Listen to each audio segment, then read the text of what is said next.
Welcome back. The Mesa Fire Department began using a new device last year called EPCR, or Electronic Patient Care Reports. The state-of-the-art device allows us to gather critical patient information in the field and send it electronically to hospitals. Joining me today is EMS Project Coordinator Ty Perkins. Ty, thanks for having us here at Fire Station 208 today. Thanks for stopping by, Marissa. We really appreciate it.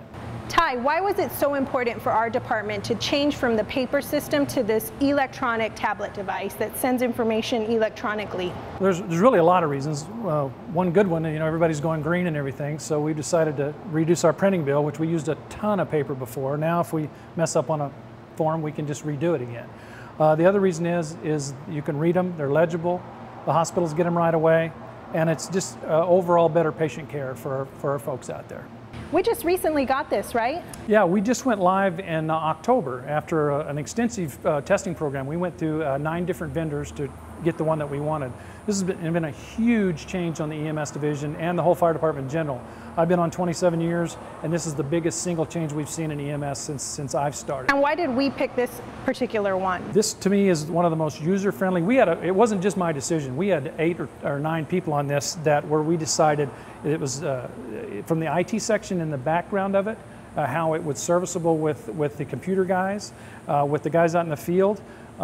We decided that this was the easiest one to use, the easiest one for user-friendly for the patients, and the security was huge on that. Okay, and does some of that information, is it retained from other calls to help firefighters when they go on the next call? Absolutely. We have some people we go to on a frequent basis, and if we see them and sometimes they're not able to talk to us, the last time we went there, that information will come up if we've entered it in there, their medications, their history, which would be really valuable. If the patient's not able to talk to us and there weren't any family members around, we could have a history there already for that patient. So it not only helps the crew that's responding, but it's great for the patient as well, because you have this information, like you said, even if I can't communicate that with you. Sure, and especially if it's somebody that, if we do go there quite a bit, they're probably pretty ill or have some disease processes that we would go there a lot. That would probably be a serious call. And as far as sending the information electronically, what difference does that make in the time and the response of getting that information to the hospital? Well, before, we still use a phone, and let them know, but now this can take the time that we could stop treating the patient and get on a phone and make that phone call or a radio. Now this thing sends it automatically to the hospital that we're going to, and our guys can actually take time to spend more time on the patient and give them better care. And rather than taking time off of their patient care and making the phone call. This automatically sends it. As soon as they start, decide what hospital they're going to, it starts sending the information to that hospital. Okay, and I know that patient information is really important to us as a department. How secure is a patient's data, and where exactly is this data going? This data goes to a server where it's kept by us. It's also kept, it goes to the hospital. One of the criteria when we looked for these programs was how secure this information was. Of course, with all the HIPAA laws and the privacy laws, this is one of the best you can get. This is called NMSIS Gold. No information goes outside the hospital or our records. It's not sold to anybody, it's not used to anybody, and it's strictly for the patient and the hospital. Ty, thank you so much for having us here today. Oh, you're very welcome. As Ty mentioned, EPCR allows us to send our patient information electronically. Let's speak to an ER physician to find out how this information affects your care in the emergency room. We're at Banner Baywood Medical Center to find out how this wireless device affects patients when they leave the fire department's care. Joining me today is emergency physician Dr. Jonathan Bolton. Dr. Bolton, welcome. Thank you, Marissa. Welcome to Baywood. Thanks. So can you tell me how exactly has this device affected your job? Well, I think it's improved the transfer of information from Mesa Fire and individuals in the field providing care to the patient has made a more seamless transfer of information to us in the emergency department regarding care in the field.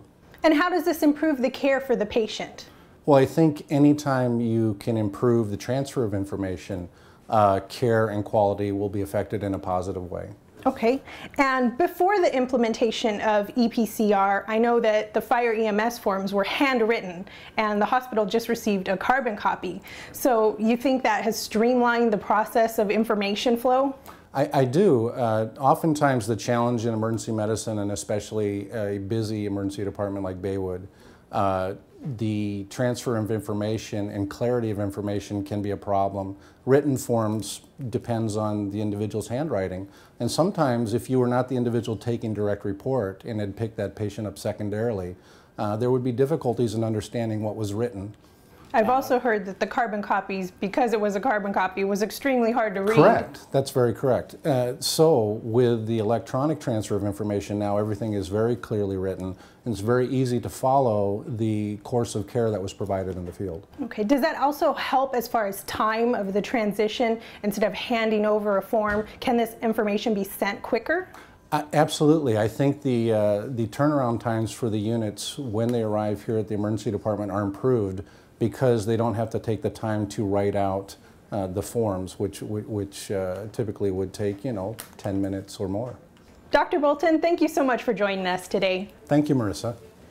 And the Mesa Fire Department isn't the only city department that has gone paperless. The police department has found a new, greener way to write tickets. And no, this doesn't mean you have more green in your pocket if you run that red light.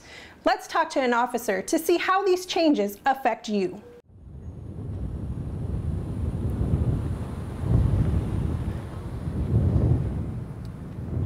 Hi ma'am, can I get your license, registration, insurance? Sure. Thank you. The Mesa Police Department recently began using a new electronic device that's saving the city thousands of hours in paperwork. Here to discuss this new high-tech device is Mesa Police Public Information Officer Steve Berry. How are you? Thanks so much. I'm good. Can you tell me a little bit about this device? What it is, it's a handheld device that our traffic officers are now using to make the citation system more efficient. Nobody wants to get a ticket, we all know that. But in our course of our job, unfortunately, sometimes we have to do that. What this device does is it takes the information that's on your driver's license, and there's a barcode on the back. It scans that information, and then on your registration, there's also a barcode. It scans that information. All of that information is automatically put into the handheld device. The officer can then, just through a drop-down menu, select the violations, and from there, it spits out, unfortunately, a ticket. And how were these devices obtained? We got these devices, fortunately, through a couple of different grants. Grant money totaling approximately $250,000. And what that did is it provided us with 20 units and the portable printers that go along with that all the officers have with them in the field, and all of the software and other systems that go along with that to tie the system not only to the police department, but the court system. Okay. And how much time exactly is saved with this new process? It's all in the beginning phases, but based on what we figured out at this point, we're estimating that it's going to save several thousand man-hours from data entry. Typically, not only do you have the time of the officer writing and issuing the citation, but you also have the time for someone at the police station and the court to enter all of that data and input that stuff into the system. When the officer gets back to the station, he simply hits an uplink type button. It sends all that system to both places within a matter of moments. What used to take days now takes approximately 5 minutes. So one of the biggest benefits is that time saving. And that's correct. The time saving element that's there is huge. Not only for the officers, for the citizens, they can get back to their life, but also for the community. If we're saving time for the officers and the court system from writing all those tickets, the officers can be out watching those school zones, watching our kids, being out trying to enforce the crime in the community. Thank you, Steve. All right, take care. Coming up, find out who ensures the firefighters have all the supplies and equipment they need to do their job. Stay tuned.